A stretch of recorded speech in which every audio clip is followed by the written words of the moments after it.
तारीख के औराक में बाज़ वाक़यात ऐसे उतरते हैं जो एक शख्स की दास्तान नहीं रहते, बल्कि पूरी सल्तनत के ज़मीर को झंझोड़ देते हैं।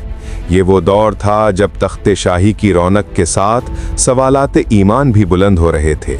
अकबर के दरबार में इल्म व हिकमत की महफिलें सजी थीं, मगर उन्हीं महफिलों के साए में कुछ नए ख्याल चमक उठे, ऐसे जो शरीयत की लकीरों को पूछते थे और बादशाह के दिल में आज़ादी फ़िक्र के बीज बोते थे। इसी कशमकशे फ़िक्र के बीच एक नाम चमक रहा था, शेख अब्दुल नबी गंगोही चिश्ती, जिन्हें सुदरस सुदूर की इमारत में सबसे बड़ा मजहबी मनसब मिला था। और इसी दौर की धुंध में दो और नाम सरे फहरिस्त आए, अबुल फजल और फैज़ी, मुबारक नागौरी के बेटे, जिनके अल्फाज में वो आहट थी जो तख्त ताज को नए जाविये दिखा सकती थी। मगर फिर मथुरा की वादी से एक खबर आई, एक ऐसा वाक़या जो दरबार के अंदर छुपी हुई शौलगी को हवा दे गया। एक ब्राह्मण ने मस्जिद की जगह पर कब्जा किया और जब रोका गया तो रसूल अकरम सल्लल्लाहु अलैहि वसल्लम की शान में गुस्ताखी हुई। यही वो लम्हा था जब कानून, शरीयत, इक़्तिदार और मसलहत सब एक ही कड़ी में बंधे नजर आए। अब ख्वाब सल्तनत जागने वाला था और तारीख ने एक नया बाब खोलने की सांस ली। अबुल फजल और फैज़ी का बाप मुबारक नागौरी, एक ऐसा शख्स जो अपने ज़माने में इल्हाद और फितना अंगेज़ी के सबब मशहूर था। अहद अकबरी के आगाज़ में जब दरबार में शेखुल इस्लाम मौलाना अब्दुल्ला सुल्तानपुरी, मखदूमुल मुल्क और शेख अब्दुल नबी सदरुस्सुदूर की इल्मी और दीनी साख अपने उरूज पर थी, बादशाह अकबर को इन तमाम अफराद के बारे में एक अनजानी तशवीश लाहक थी। ये वो लोग थे जो फितना अंगेज़ी की सलाहियत रखते थे। इन्हीं दिनों उलमा ने बादशाह से अर्ज़ किया कि मुबारक नागौरी महदवी एक गुमराह कुन और बदअती शख्स है, जिसके नज़रियात से दीन को नुकसान पहुंच रहा है। बादशाह ने इजाज़त दी कि उसकी तफ्तीश की जाए। हुक्म सादिर हुआ कि उसे गिरफ्तार करके दरबार में पेश किया जाए, मगर मुबारक अपने दोनों बेटों फैज़ी और अबुल फजल के साथ रूपोश हो गया। नतीजतन उसकी मस्जिद का मिंबर भी तोड़ डाला गया। इसी दौरान शेख सलीम चिश्ती, जिनका दरबार में बड़ा असर व रसूख था, उनसे शफात की दरख्वास्त की गई। उन्होंने अपने एक खलीफे के ज़रिए पैगाम भेजा कि तुम्हारे लिए बेहतर यही है कि कुछ अरसा गुजरात चले जाओ। चुनाचे मुबारक नागौरी दरबार से दूर जा बसा। कुछ अरसे बाद किस्मत ने पलटा खाया। पहले फैज़ी ने दरबार तक रसाई हासिल की और फिर अबुल फजल ने बादशाह के करीब होने में कामयाबी पाई। अकबर, जो इब्तदा में बिल्कुल नाख्वांदा था और इल्मे ज़ाहिर से बेबहरा, वो उलमा और सूफिया के ज़ेरे असर था और उसके गिर्द वही लोग थे जो शरीयत के पासबान कहलाते थे। मगर जब अबुल फजल जैसे फितना अंगेज़ जहन दरबार में दाखिल हुए, उन्होंने बादशाह के ख्यालात को बदलने का आगाज़ किया। अब एक तरफ उलमा और मशाइख थे जो बादशाह को दीन की तरफ बुलाते थे, और दूसरी जानिब अहले इल्हाद थे जो उसे क़ुयूद शरीयत से आज़ाद करके मुतलकुल अनान इक़्तिदार का तसव्वुर देते थे।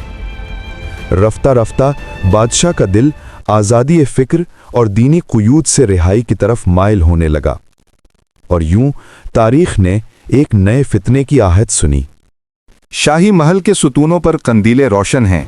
अकबर संगे मरमर के तख्त पर बैठा है, दरबारी सुकूत में डूबे हैं। सामने उलमा का एक हल्का बैठा है। अबुल फजल खामोश मगर चालाक मुस्कुराहट के साथ बादशाह के इशारे के मुंतजिर है।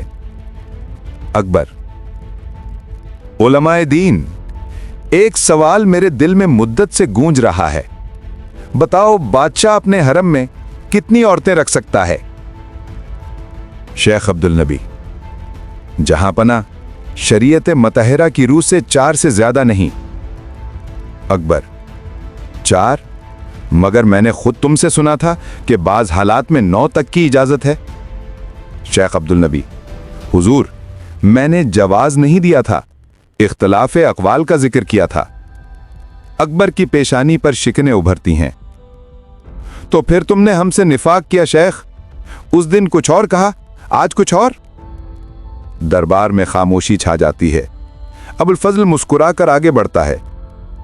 जहां पना उलमा का इख्तलाफ तो रहमत है, मगर अगर सुल्तान वक्त खुद इस मसले का इज्तिहाद चाहे तो क्या उसे चार दीवारी में मुक़य्यद रखा जाए? अकबर: बोलो, और भी कोई राय है? एक दरबारी मौलवी: जहां पना, अगर मुता के उसूल पर अमल किया जाए तो औरतों की तादाद की कोई कैद नहीं। इमाम मालिक के मजहब में तो मुता जायज बताया गया है। अबुल फजल ने मौका गनीमत जाना: बिल्कुल हुजूर, मेरे वालिद हकीम मुबारक नागौरी ने भी इस पर एक रिसाला लिखा था। मुता ना सिर्फ जायज बल्कि इंसानी फितरत के ऐन मुताबिक है। अकबर की आंखों में चमक आती है। वो अब्दुल कादिर बदायूनी की तरफ मुड़ता है। अकबर: बदायूनी, तुम क्या कहते हो? बदायूनी: जहां पना, इख्तलाफ तो बहुत है मगर खुलासा एक जुमले में अर्ज है। इमाम मालिक और शिया उलमा के नज़दीक मुता जायज़ है, और अगर मालिकी काजी से फतवा ले लिया जाए तो हमारे अइम्मा के नज़दीक भी माने नहीं। अकबर का चेहरा दमक उठता है। बहुत खूब, काजी हुसैन अरब को बुलाओ, वो फैसला करेंगे। कुछ देर बाद काजी हुसैन आता है, बादशाह की खुशनुदी के लिए चेहरे पर मुस्कुराहट सजाए। काजी हुसैन: जहां पना के इरादे के मुताबिक मुता का जवाज साबित है। अकबर तख्त से उठकर खुशी से कहता है, तो ठहरा कि शरीयत का दरवाजा मेरे लिए बंद नहीं। दरबार गूंज उठता है, उलमाए हक के चेहरे झुक जाते हैं, और अकबर के दिल में पहली बार ये एहसास जन्म लेता है कि वो खुद एक कानून बन सकता है। शेख अब्दुल नबी बिन शेख अहमद बिन शेख अब्दुल कद्दूस गंगोही चिश्ती अपने अहद के जलीलुल क़द्र आलिम और मुत्तकी बुजुर्ग थे। उनका ताल्लुक अंदरी ज़िला सहारनपुर के कस्बे गंगोह से था। वही सरजमीन जो अहले तसव्वुफ़ और इल्म मारिफत की आमाजगाह समझी जाती थी। उन्होंने कई बार हरमैन शरीफैन यानी मक्का मुअज़्ज़मा और मदीना मुनव्वरा के सफ़र किए और वहीं इल्म हदीस की आला तालीम हासिल की। इनके आबाओ वजदाद की महफिलों में ज़िक्र समा और वजदो हाल आम रिवायत थी, मगर शेख अब्दुल नबी ने जब हरमैन से वापसी की तो गना और समा को तर्क कर दिया। एक ऐसी तब्दीली जो उनकी रूहानी पुख्तगी और तकवा की अलामत बन गई। 972 हिजरी में बादशाह अकबर ने उन्हें महकमे अमूर मजहबी का सदरुस्सुदूर मुकर्रर किया, यानी सल्तनत का सबसे बड़ा मजहबी ओहदा।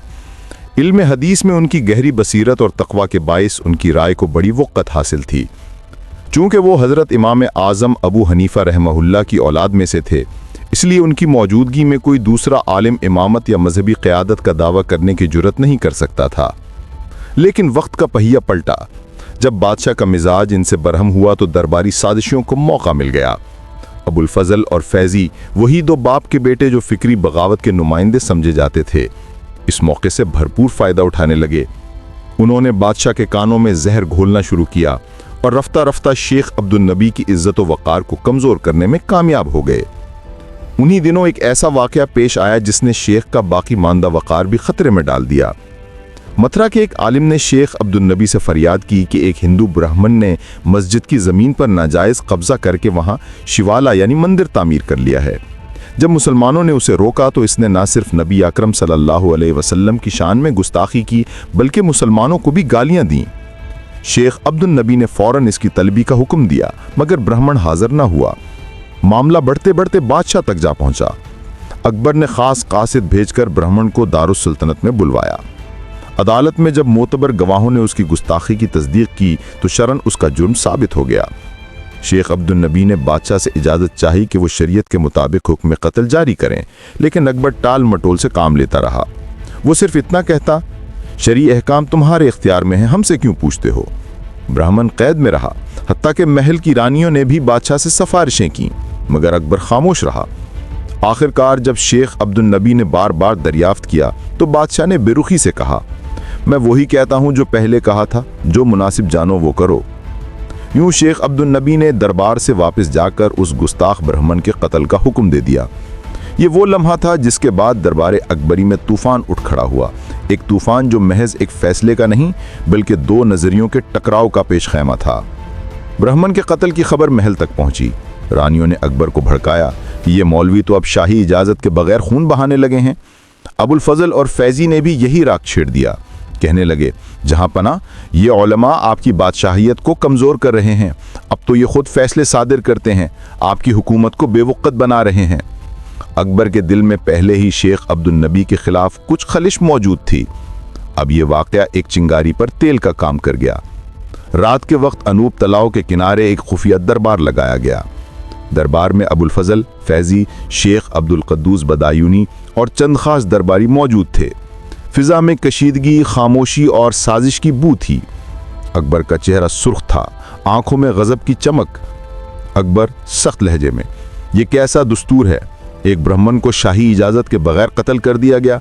क्या अब मेरी सल्तनत में हर शख्स काजी बन बैठा है? अबुल फजल चालाकी से, जहां पना यही तो खतरा है। अगर ये उलमा इसी तरह हुक्म देते रहे तो रियाया का दिल आपसे नहीं इनसे डरेगा।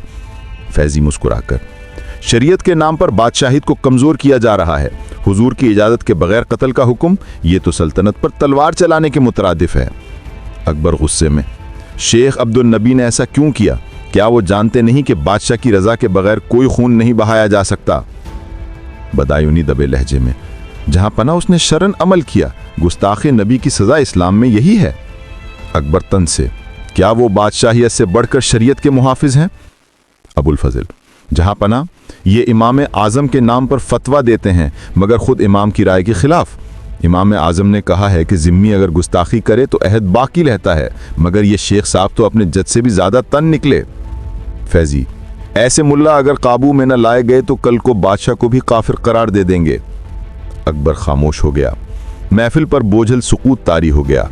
कुछ देर तक वो जलते चरागों की लौ में सोचता रहा, फिर एकदम उठा और गरजदार आवाज में बोला, बस आज से शेख अब्दुल नबी के तमाम इख्तियारात खत्म। ये सल्तनत अब तलवार से नहीं अक्ल से चलेगी। दरबार में अबुल फजल और फैजी ने एक दूसरे की तरफ देखा। चेहरे पर फितने की मुस्कुराहट थी।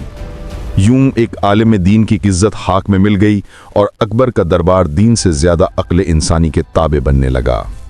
ये वो अंजाम है जो एक छोटे से वाक़ये ने जन्म दिया, मगर असरात इतने गहरे कि दरबार के हर सुतून में कांटा बनकर बैठ गए। शेख सदर के हुक्म कत्ल ने एक इंसान की जान ली, मगर उसके साथ दरबार की शफाफियत, अवाम का इत्मीनान और उलमा की गुफ्तगू भी जख्मी हुई। अबू फजल और फैजी की नरमी में छुपी चालाकी ने अकबर के अंदर शकूक व शुबहे के बीज डाल दिए।